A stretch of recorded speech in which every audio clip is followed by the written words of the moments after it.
제가 한국에서 신대원을 다니고 그리고 신대원을 졸업하고 풀타임 사역을 하는 동안에 제 마음 안에 있었던 간절한 소원과 기도의 제목 중 하나가 유학을 떠나는 것이었습니다. 그리고 주님의 인도와 은혜 가운데 적지 않은 나이에 미국에 처음으로 와서 유학을 시작했습니다. 여러분, 그런데 하나님께서 저희 가정의 기도의 제목에 응답해 주셨다라고 해서 저희 가정의 미국 생활과 유학 생활 가운데 어떤 문제도 없고 기도 제목도 없는 것이 결코 아니었습니다. 저희 가정은 결혼을 하고 6년 정도 아이를 기다렸는데요. 그 시간이 다시는 겪고 싶지 않았던 참 힘들고 어려운 시간이었습니다. 그런데 여러분, 그러한 시간을 뒤로하고 제가 신대원 2학년일 때 하나님께서 저희 가정에 첫째를 허락해 주셨는데, 모두 다 추측하시는 것처럼 하나님께서는 저희 가정에게 또 다른 고민과 번민과 기도의 제목들을 안겨주셨습니다. 여러분, 이 땅을 살아가는 저와 여러분들의 공통점이 있다면 문제가 없는 인생이 없다는 사실일 것입니다. 이 자리에 앉아 계신 여러분들 모두 겉으로 보기에는 다들 평안해 보이실 수 있고 나이스해 보이실 수 있지만, 여러분, 우리의 마음 안에는 때로 우리의 마음을 번민하게 하고 고통스럽게 하고 뼈가 녹는 것 같은 그런 우리의 삶의 문제와 기도의 제목들이 적어도 하나쯤은 우리에게 있다는 것이죠. 복음서를 읽을 때 우리가 마주하게 되는 여러 인물들도 가만히 살펴보면 각자의 근심과 염려와 두려움을 불러일으키게 하는 어떤 문제들이 있었습니다. 예수님께서 베드로를 부르시는 장면이 마태, 마가, 누가복음에 나오는데요. 마태복음과 마가복음에는 굉장히 심플하고 담백하게 소개됩니다. 마가복음 1장 17절을 보시면 예수께서 이르시되 나를 따라오라, 내가 너로 사람을 낚는 어부가 되게 하리라 하시니 곧 그물을 버려두고 따르니라. 여러분, 그런데 누가복음을 보시면 숨겨진 이야기가 하나 등장합니다. 누가복음 5장을 보시면 예수님께서 바닷가에서 배를 조금 띄우시고 무리들을 가르치신 후에 시몬 베드로를 부르시고 그에게 이렇게 말씀하시죠. 깊은 데로 가서 그물을 던져서 고기를 잡으라. 그러자 시몬이 이렇게 이야기합니다. 5장 5절인데요. 선생님, 우리들이 밤이 새도록 지금까지 고기를 잡기 위해 애썼는데 잡지 못했습니다. 그런데 선생님의 말씀에 의지해서 제가 그물을 내려보겠습니다. 여러분, 그리고 나서 그 그물이 찢어질 만큼 수없이 많은 물고기가 잡혀 있습니다. 여러분, 이 당시에 어업은 이 어부들에게 생계의 수단이겠죠. 취미로 하는 사람은 없을 것입니다. 그물에 걸린 수많은 물고기가 의미하는 것은 목돈을 손에 쥐었다는 것을 의미할 텐데, 여러분, 베드로의 행동이 이상합니다. 누가복음 5장 8절을 보시면 시몬 베드로가 이를 보고 예수의 무릎 아래 엎드려 이르되 주여 나를 떠나소서, 나는 죄인이로소이다. 여러분, 그물이 찢어질 만큼 수없이 많은 물고기를 잡았음에도 불구하고, 다시 말해 많은 돈을 벌었음에도 불구하고 왜 베드로는 예수님 앞에 갑자기 엎드려서 이렇게 뜬금없이 자신의 죄인됨을 고백하고 있는 것일까요? 왜냐하면 베드로 안에는 유대교 신앙으로는 도저히 풀리지 않는 영적인 갈급함과 해결되지 않는 죄의식이 있었기 때문입니다. 여러분, 예수님 시대 당시에 부와 권세를 모두 쥐고 있었던 사람을 꼽으라면 사내들인 공회의 회원이 될 것입니다. 오늘날로 말하면 국회의원 정도 되겠죠. 그런데 그 산헤드린 공회의 회원인 니고데모가 한밤중에 예수님을 찾아옵니다. 왜냐하면 그에게는 유대교 신앙으로는 아무리 율법을 열심히 지켜도 도저히 풀리지 않는 영적인 문제와 갈급함이 그의 영혼 안에 있었기 때문입니다. 여러분, 예수님을 만났던 우물가의 여인도 회당장이라는 사회적 신분과 위치에도 불구하고 여러 사람들 앞에서 결혼도 하지 않은 청년 앞에 엎드렸던 회당장 야이로도 아무도 모르게 조용히 예수님 곁에 다가가 예수님의 옷자락을 붙잡았던 혈루증 여인도 여러분, 도저히 해결할 수 없는 인생의 문제 앞에서 낙심하고 절망하고 있었던 사람들이었습니다. 복음서를 읽어보면 이렇게 자신의 힘으로는 감당할 수 없는 그 문제 앞에서 낙심하고 절망하는 사람들을 만나주신 이야기가 수도 없이 등장합니다. 오늘 우리가 함께 읽은 이 본문의 말씀에서도 사랑하는 오라비를 먼저 떠나보낸 인간이라면 어떻게 할 수 없는 죽음의 문제 앞에서 고통스러워하고 슬퍼하고 아파하고 있는 마르다와 마리아를 우리에게 소개해주고 있습니다. 여러분, 이런 비단 죽음의 문제뿐만 아니라 여러분, 저와 우리 성도님들의 삶의 자리 가운데 마음 안에는 우리가 어찌할 수 없는, 우리가 해결할 수도 없고 때로 우리가 감당할 수도 없는 우리의 마음을 근심하게 하고 번민하게 만들며 때로는 숨쉬고 사는 것조차 고통스럽게 하는 여러 문제와 기도의 제목들이 있을 것입니다. 여러분, 그렇다면 이와 같은 우리의 삶의 문제 앞에서, 여러 기도의 제목들 앞에서 우리는 도대체 어떠한 마음으로, 어떠한 믿음으로 우리에게 주어진 이 삶을 살아가야 할까요? 마르다와 마리아를 만나주신 예수님에 대한 오늘 본문의 말씀을 함께 묵상하며 우리가 마주하게 되는 우리의 삶의 여러 문제들 앞에서 우리가 붙잡아야 하는 것은 무엇인지,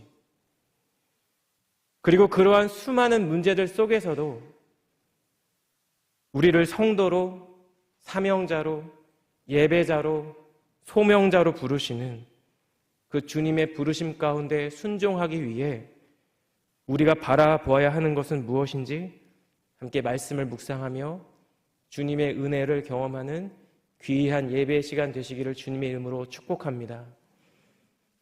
여러분, 첫 번째로 우리가 도저히 어찌할 수 없는 문제 앞에서 우리가 낙심하고 절망 가운데 있을 때 그러한 우리의 마음을 아시고 뿐만 아니라 우리를 진리로 이끌어 주시는 예수님을 바라보아야 한다는 것입니다.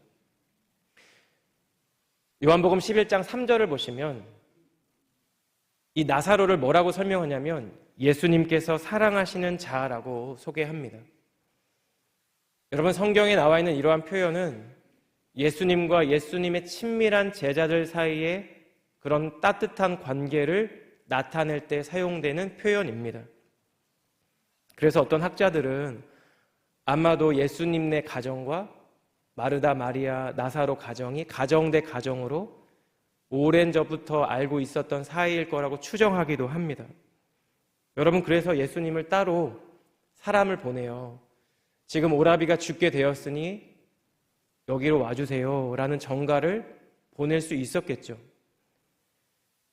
그런데 여러분, 원래대로라면 예수님이 오셔야 하는데, 예수님이 오실 수 있는 관계인데 하루가 지나고 이틀이 지나도 예수님이 오시지를 않는 것입니다. 그렇게 피가 마르는 시간을 뒤로하고 나사로가 죽게 되죠. 오늘 본문 19절을 보면 많은 유대인들이 조문객으로 마르다와 마리아를 방문한 것으로 우리에게 전달해 줍니다. 누가복음 7장을 가보시면 이 마리아가 예수님께 향유를 깨뜨려 그 향유를 부어드리는데요. 이 당시에 이 향유가 굉장히 비싼 물품이라고 전해집니다. 그리고 나사로가 이 땅바닥을 파서 만든 구덩이에 묻힌 것이 아니라 당시 유대 사회에서 부자들이나 이용할 수 있었던 문이 있는, 돌문이 있는 동굴에 안치되었다라는 사실을 볼 때 부자이거나 아니면 유대 사회에서 유력한 집안이라고 우리가 충분히 추측해 볼 수 있습니다. 여러분, 그래서 많은 유대인들이 마르다와 마리아를 위로하기 위해, 장례의 예식에 참여하기 위해 예루살렘에서 이곳으로 왔겠죠. 여러분, 그런데 마르다와 마리아가 기다린 것은 사실 따로 있었습니다. 누구일까요? 예수님입니다. 오늘 본문의 말씀에서 저희가 주목해 보아야 하는 것이 있는데요. 그것은 이 마르다와 마리아를 대하시는 예수님의 반응입니다.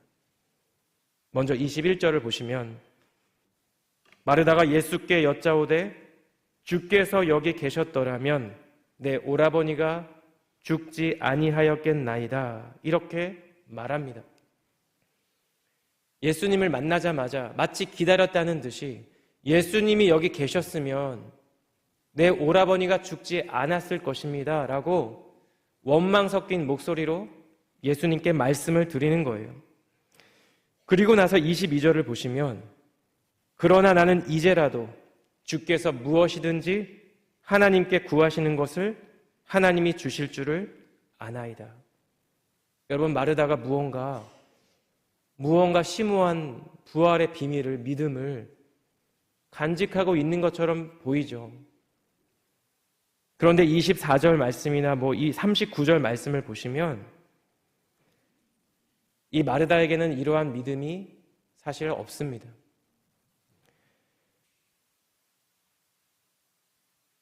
39절 말씀을 보시면 예수께서 이르시되 돌을 옮겨 놓으라 하시니 그 죽은 자의 누이 마르다가 이르되 주여 죽은 지가 나흘이 되었음에 벌써 냄새가 나나이다. 여러분, 이것이 무엇을 의미할까요? 마르다에게는 아직까지 예수님께서 지금이라도 즉시 죽었던 오라비 나사로를 살려내실 수 있는 분이라는 것을 알지 못했다라는 것입니다. 이러한 마르다에게 하신 예수님의 말씀이 오늘 본문 25절과 26절인데요. 우리 이 말씀은 함께 읽겠습니다. 시작. 예수께서 이르시되 나는 부활이요 생명이니 나를 믿는 자는 죽어도 살겠고 무릇 살아서 나를 믿는 자는 영원히 죽지 아니하리니 이것을 내가 믿느냐. 여러분, 그토록 기다렸던 예수님이 오셨는데 그 예수님께 마르다가 전하고 있는 말은 예수님께서 여기 계시지 않았기 때문에, 다시 말해 예수님이 늦으셨기 때문에, 다시 말해 예수님 때문에 내 오라비가 죽었나이다 라는 원망 섞인 고백이었습니다. 그리고 그러한 마르다에게 예수님께서 하시는 말씀이 나는 부활이요 생명이니 무릇 나를 믿는 자는 죽어도 살겠고 살아서 나를 믿는 자는 영원히 죽지 아니하리라 라는 말씀이었습니다. 여러분, 주님께는 때와 시기가 문제가 아니라는 것입니다. 사랑하는 오라버니의 죽음 앞에서 깊은 낙심과 절망 가운데 있었던 마르다를 향한 주님의 말씀은 내가 곧 부활이고 생명이라는 주님의 선언이고 고백이었습니다. 여러분, 그렇다면 마리아에게는 어떻게 반응했을까요? 본문 32절 이하의 말씀을 읽겠습니다. 마리아가 예수 계신 곳에 가서 배웠고 그 발 앞에 엎드려 이르되 주께서 여기 계셨더라면 내 오라버니가 죽지 아니하였겠나이다 하더라. 사실 똑같은 말을 하죠. 예수께서 그가 우는 것과 또 함께 온 유대인들이 우는 것을 보시고 심령의 비통이 여기시고 불쌍히 여기사 이르시되 그를 어디 두었느냐? 이르되 주여 와서 보옵소서 하니 예수께서 눈물을 흘리시더라.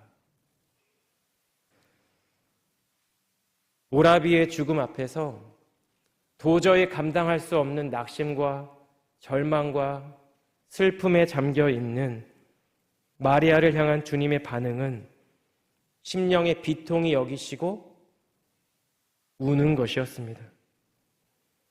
오늘 본문 35절에 심령의 비통이 여긴다라는 이 말은 단순히 슬퍼한다라는 의미가 아니라 어떤 대상을 향해 화가 나 있고 분노에 있다라는 사실을 전달하는 의미입니다.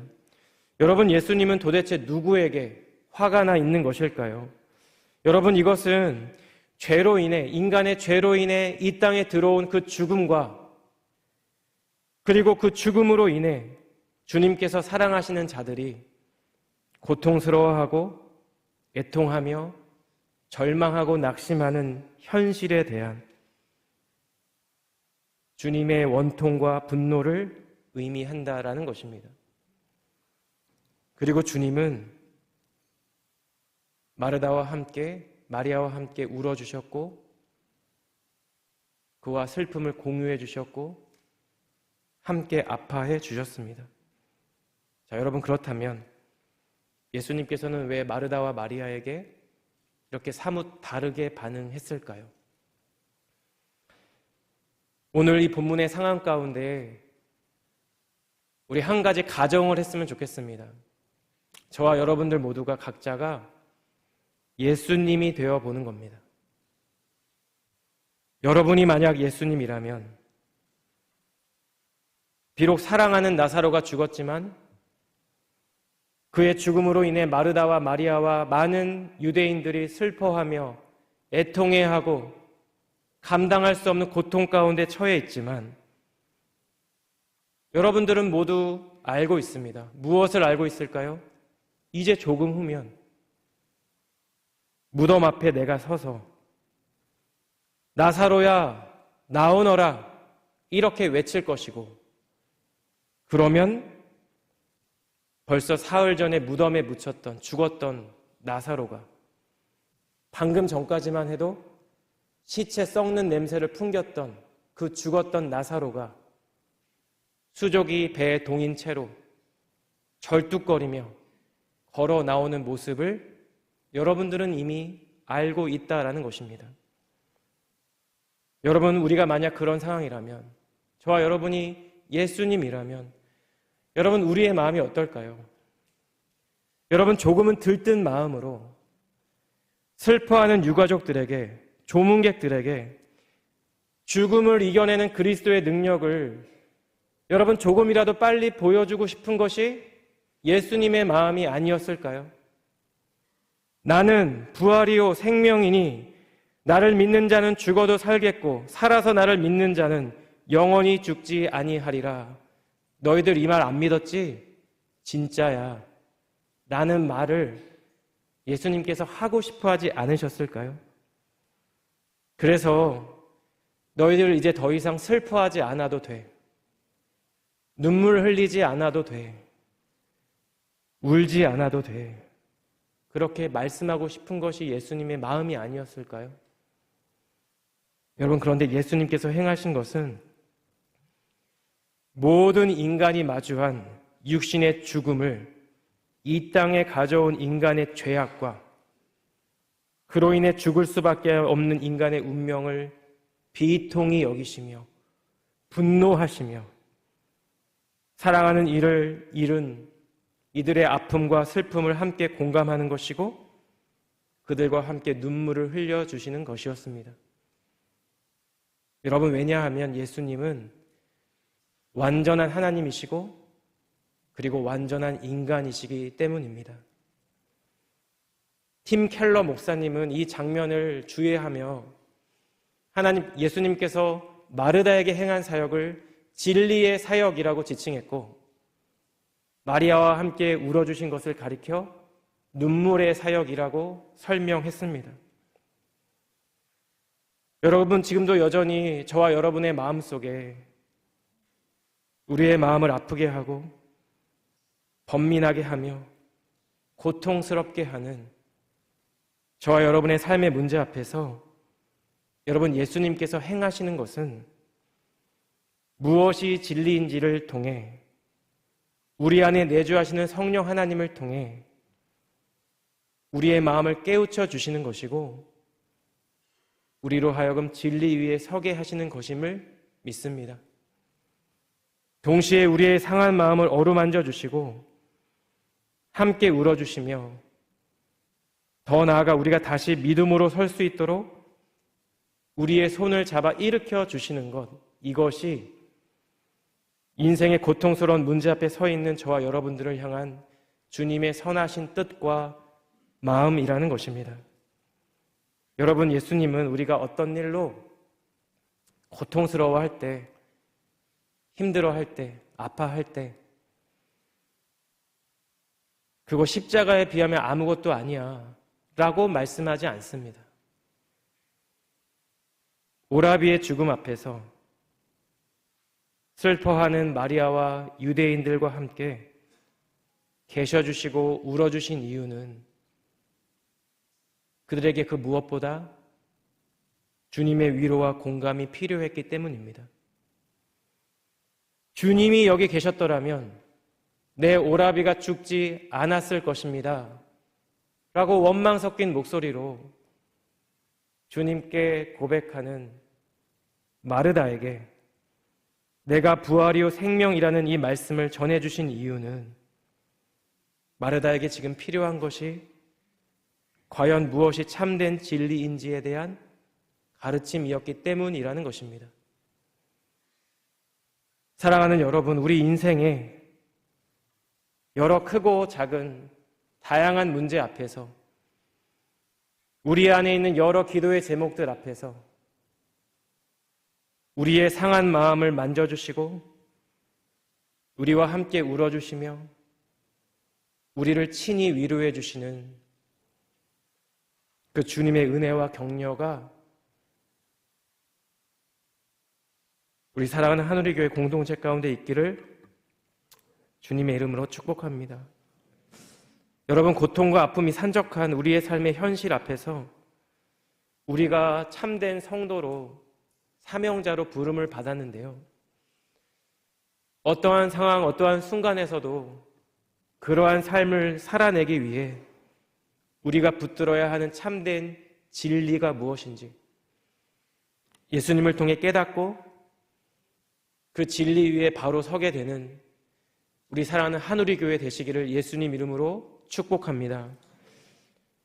두 번째로, 우리 인생의 문제 앞에서 우리에게 필요한 것은 참된 믿음 안에서 예수님께 소망을 두어야 한다는 것입니다. 마르다에게는 진리를 선포하시고 마리아와는 함께 울어주셨던 예수님께서 이제 무덤을 향해 갑니다. 38절을 보시면 이에 예수께서 다시 속으로 비통히 여기시며 무덤에 가시니 무덤이 굴이라 돌로 막았거늘. 38절을 보시면 예수님이 다시 비통해 하셨다라는 표현이 나오죠. 여기서 비통히 여기신다라는 이 말도 화가 나고 분노가 쌓여서 막 몸이 덜덜 떨리는 그런 모습을 표현하는 헬라어적 표현입니다. 여러분, 예수님이 누구에게 화가 난 것일까? 바로 앞에 있는 37절을 보시면 그중 어떤 이는 말하되 맹인의 눈을 뜨게 한 이 사람이 그 사람은 죽지 않게 할 수 없었더냐 하더라. 여러분, 예수님의 이 사람의 이 말은 예수님이 누구인지 그리고 예수님이 어떤 일을 행하실 수 있는 존재인지를 아직 깨닫지 못하는 인간의 연약하고 무기력한 믿음을 나타내는 동시에 죽음 앞에서 한없이 연약하고 힘없는 인간의 실존을 나타내는 말입니다. 그래서 예수님께서 38절에서 분노하고 있는 대상이 우리의 연약한 믿음일 수도 있지만, 그런 의미도 있지만, 사실 예수님은 무엇을 비통히 여기시며 분노하고 계신 것일까요? 바로 무덤입니다. 모든 인간이 가야 하는 곳, 죽음을 보시며 비통히 여기시고 분노하시는 것이 예수님의 모습이었다라는 것입니다. 이 세상에 살아있는 모든 것을 남김없이 사정없이 집어삼키고야마는 죽음이야말로 실질적으로 이 세상과 죄인인 인간을 지배하는 존재이기 때문입니다. 그런데 갑자기 예수님께서 무덤에 있는 돌문을 옮기라고 말씀하시죠. 벌써 죽은 지가 나흘이 지나서 썩는 냄새가 납니다. 이렇게 마르다가 얘기하죠. 여러분, 당시의 유대인들은 나흘이 지나면 영혼이 육체를 이탈한다라고 믿었고, 그래서 나흘이 지나면 사람이 완전히 죽는 상태가 된다라고 믿었습니다. 어쩌면 예수님께서 이 시점, 이 시기에 오신 이유가 바로 그 이유일 수도 있을 것입니다. 오늘 보면 40절에 예수님께서 뭐라고 하시냐면요, 예수께서 이르시되 내 말이 내가 믿으면 하나님의 영광을 보리라 하지 아니하였느냐 하시니. 여러분, 도저히 극복할 수 없는 우리 인생의 문제 앞에서 절망하고 낙심 가운데 있었던 이 마르다에게 필요했던 것은 이 세상의 어떤 상식적인 논리와 세상의 위로와 공감이 아니라 믿음이었습니다. 그래서 예수님은 너가 믿기만 하면 하나님의 영광을 보리라 하지 아니하였느냐라고 말씀하고 있는 겁니다. 여러분, 우리의 삶의 모든 문제 앞에서 여러분, 우리에게 결국 필요한 것은 주님께서 행하실 일을 믿음으로 바라보는 믿음입니다. 바랄 수 없는 중에 바라고 믿을 수 없는 중에 믿는 믿음입니다. 이것이 참되고 온전한 믿음이며, 이러한 믿음을 통해 우리가 하나님의 영광, 하나님의 능력을 보게 될 것이라고 예수님은 오늘 우리에게 말씀하고 있다라는 것입니다. 여러분, 이러한 믿음이 필요한 이 사람들을 향해 예수님께서 하시는 것이 무엇일까요? 바로 기도였습니다.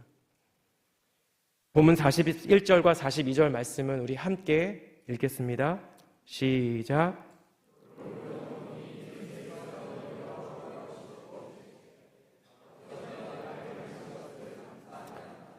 항상 내 말을 들으시는 줄을 내가 알았나이다. 그러나 이 말씀하옵는 것은 둘러선 무리를 위함이니 곧 아버지께서 나를 보내신 것을 그들로 믿게 하려 함이니이다. 예수님께서 드리신 이 기도의 목적은 이 사람들로 하여금 아버지께서 나를 이 땅에 보내신 것을, 다시 말해 내가 하나님의 아들 메시아이심을, 그리스도이심을 믿는 믿음을 주고자 했다라는 것입니다. 그리고 하나님께서는 이 예수님의 기도를 들으시고 응답을 해 주시죠. 우리 43절과 44절도 함께 읽겠습니다. 시작. 이 말씀을 하시고 큰 소리로 나사로야 나오라 부르시니 죽은 자가 수족을 배로 동인 채로 나오는데 그 얼굴은 수건에 쌓였더라. 예수께서 이르시되 풀어놓아 다니게 하라 하시니라. 죽은 지 사흘이나 지나서 시체가 썩는 냄새가 나는 이 무덤을 향해 예수님께서 외치죠. 나사로야 나오너라. 나사로가 수족을 배로 동인 채로 아마 뒤뚱거리며 무덤 밖으로 나왔을 것이고, 사람들은 두 눈으로 보고 있으면서도 자신의 눈을 의심했을 것입니다. 여러분, 이것이 예수님께서 말씀하신 하나님의 영광이었고 하나님의 능력이었습니다. 자, 여러분, 그렇다면 본문의 이 말씀이 우리에게 전달하고 있는 것은 무엇일까요? 여러분, 이러한 하나님의 능력과 영광은 여러분 나사로에게만 일어난 일이 아닙니다. 여러분, 우리 인생의 어느 때 우리는 누군가를 통해 복음을 들었습니다. 어떤 목사님의 말씀을 통해 예수님을 들었습니다. 누군가의 전도를 통해 말씀을 읽기 시작했습니다. 저와 여러분의 마음에 심겨진 그 복음의 씨앗이, 말씀의 씨앗이 때로는 내가 그렇게 노력하지 않은 것 같은데 어느 날 싹이 트고 뿌리가 내리고 줄기가 자라나 저와 여러분의 인생 어느 때에 예수님이 나의 주님이시고 나의 구원자입니다 라는 믿음과 신앙의 고백을 할 수 있게 되었고, 그로 인해 저희 모두가 이 시간 이 자리에 이곳에 앉아 있습니다. 여러분, 이뿐만이 아니에요. 우리를 구원하신 예수님은 우리 모두에게 영원을 사랑하는 마음을 주셨습니다. 하나님을 사랑하고 경외하는 마음을 주셨고,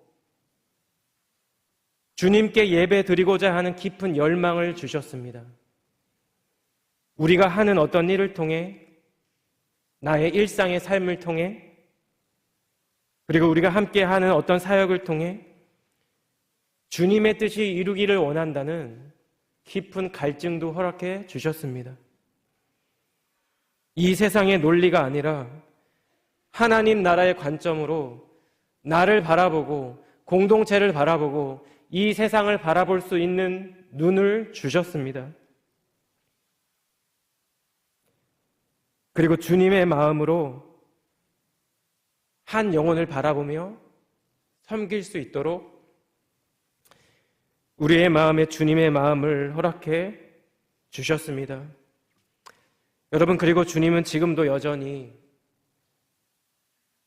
저와 여러분 안에 있는 성령 하나님을 통해 지금도 말할 수 우리 안에 있는 계신 성령님을 통해 말할 수 없는 탄식으로 우리를 위해 기도해 주시고 우리의 삶을 인도해 주시며 우리의 걸음 가운데 함께 하시는 그 주님의 뜻을 따라 살아갈 수 있도록 우리를 도우시고 계신 줄 믿습니다.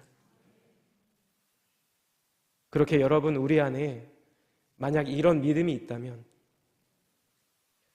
예수님이 나의 구원자이시고 나의 주님이라는 믿음이 있다면, 여러분, 우리는 로마서 8장에 있는 사도 바울의 고백을 우리는 함께 할 수 있을 것입니다. 로마서 8장 35절에서 39절의 말씀인데요, 우리 함께 한 목소리로 읽겠습니다. 시작. 누가 우리를 그리스도의 사랑에서 끊으리요? 환난이나 공고나 박해나 기근이나 적신이나 위험이나 칼이랴. 기록된 바 우리가 종일 주를 위하여 죽임을 당하게 되며 도살당할 양같이 여김을 받았나이다 함과 같으니라. 그러나 이 모든 일에 우리를 사랑하시는 이로 말미암아 우리가 넉넉히 이기느니라. 내가 확신하노니 사망이나 생명이나 천사들이나 권세자들이나 현재일이나 장래일이나 능력이나 높음이나 깊음이나 다른 어떤 피조물이라도 우리를 우리 주 그리스도 예수 안에 있는 하나님의 사랑에서 끊을 수 없으리라. 아멘. 오늘 이 본문 말씀 가운데 나사로의 부활을 통해 보여주신 하나님의 영광은 수없이 많은 문제들 속에서도, 많은 기도의 제목들 앞에서도 주님께서 부르신 성도로, 하누리 교회의 한 지체로, 예배자로, 사명자로 부름받은 저희 모두를 통해 하나님께서 이 세상에 보여주기 원하시는 하나님의 능력이고 하나님의 영광인 줄 믿습니다. 우리를 향하신 주님의 이러한 선하신 뜻과 마음을 기억하며, 여러분, 우리가 드리는 이 예배가 하나님을 향한 우리의 마음을 고백하고 주님께서 베풀어 주신 구원의 감격과 기쁨을 풍성히 누리며 오직 주님께만 영광을 올려드리는 예배가 되기를 소원합니다. 하누리 교회 목장 안에 이루어지는 모든 만남과 교제가 여러분, 주님께서 우리에게 행하신 일들을 나누고 현재 지금 나에게 있는 나의 삶의 문제와 기도의 제목들 가운데서도 합력하여 선을 행하실 그 주님에 대한 믿음과 나의 결단을 나누는 저희의 모임이 되시기를 예수님 이름으로 축복합니다. 여러 질병과 간절한 기도의 제목 앞에서 삶의 여러 문제로 힘겨워하는 우리 사랑하는 한우리교회 모든 성도님들 가운데 오늘 본문에 나타났던 예수님처럼 우리의 상한 마음을 만져주시고 안아주시며 일으켜 세워주시는 그 예수님을 만나고 또한 우리의 삶의 모든 자리에서 무엇이 진리인지, 무엇이 영원한 생명으로 이끄는 길인지를 깨닫게 하는 그러한 진리 위에 서 가시는 우리 사랑하는 한우리교회 모든 성도님들 되시기를 우리 주님 이름으로 축복합니다.